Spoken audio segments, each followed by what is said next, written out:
doing here? All right, Larry, stand back. It's not a burglar. And you're late. I could have been killed by now. Oh, sorry, my bad. I couldn't decide which weapon to use. Hair Jill? What, were you gonna style him to death? You all know each other? Of course. Clarence Hill, Derek Finch, my son, Chester Williams. Nice to meet you, man. You look taller than you do in your pictures. And you all sleep over? After you moved out, I offered them political asylum. They're refugees? Marital refugees. Clarence here was married to Derek's boss for 10 years. You're the ex-husband of his boss. Female boss, that is. Derek's her secretary. Times have changed. Actually, I'm the assistant to the CEO of a global television production company.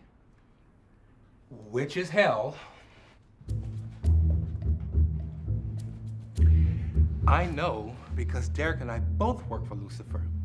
I'm her general counsel. The legal stuff. You work with your ex-wife, and you live with her male secretary. Derek here was briefly engaged to your sister. You're my dad's ex-son-in-law? Prospective ex-son-in-law. Your sister's an asshole. I like Derek. Who was that? That's Derek's dog, Q. He was named after James Bond's Gadget Man. Because he reminded you of the British Secret Service? No, you reminded me of the letter Q. So, why the surprise visit after what? 3.5 years? I need to move back home. As you can see, I'm fully booked. What does that mean? Can't live here. And they can?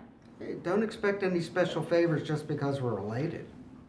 This is just like that day I came home from preschool and told you that dinosaurs came on a giant ball from outer space, ate all the forests, and then died because they couldn't adopt.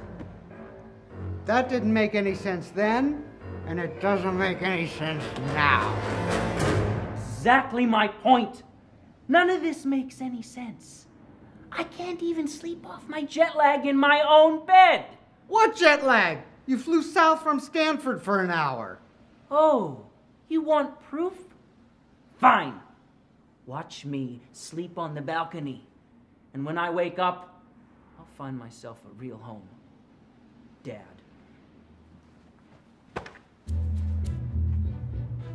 Free at last. Free at last. Thank God Almighty, I'm free at last.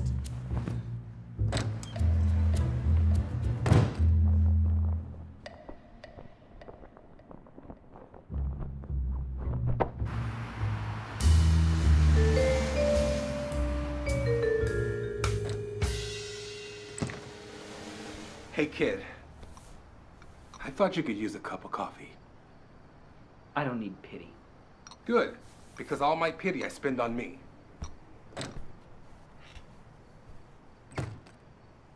What a beautiful evening. Anybody interested in homemade chocolate cake? You're a secretary and you bake? I'm gifted.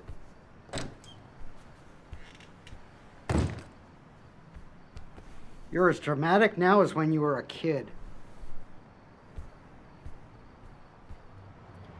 Right after Chester's mother died, he refused to use the toilet. He was about 5 years old, and he came out here and peed all over my favorite bonsai. Wonderful. I get to come home to Chester Humiliation Day. One extremely cold evening, he got scared because he couldn't find his Johnson. I told him his Johnson was hiding because of the cold. So he asked me, what do Eskimos do in an Arctic snowstorm when they have to pee? I was curious. You sure were.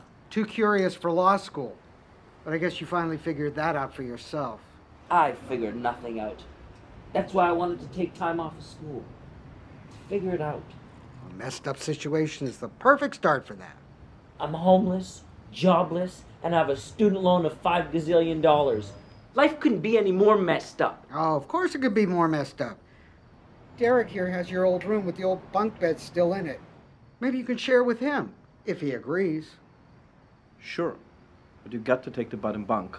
Great. I get to share my old kid's room with a male secretary who likes to be on top.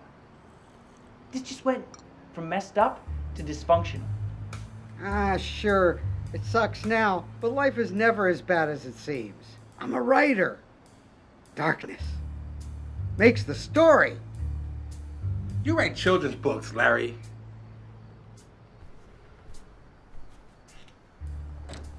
So this is what it feels like to be in between a rock and a hard place.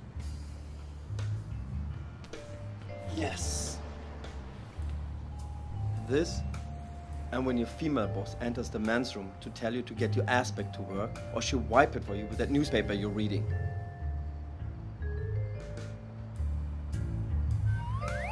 Oh, shut up. I'm the one who's stuck with the four nincompoops and tangled fur. Life is just as bad as it seems.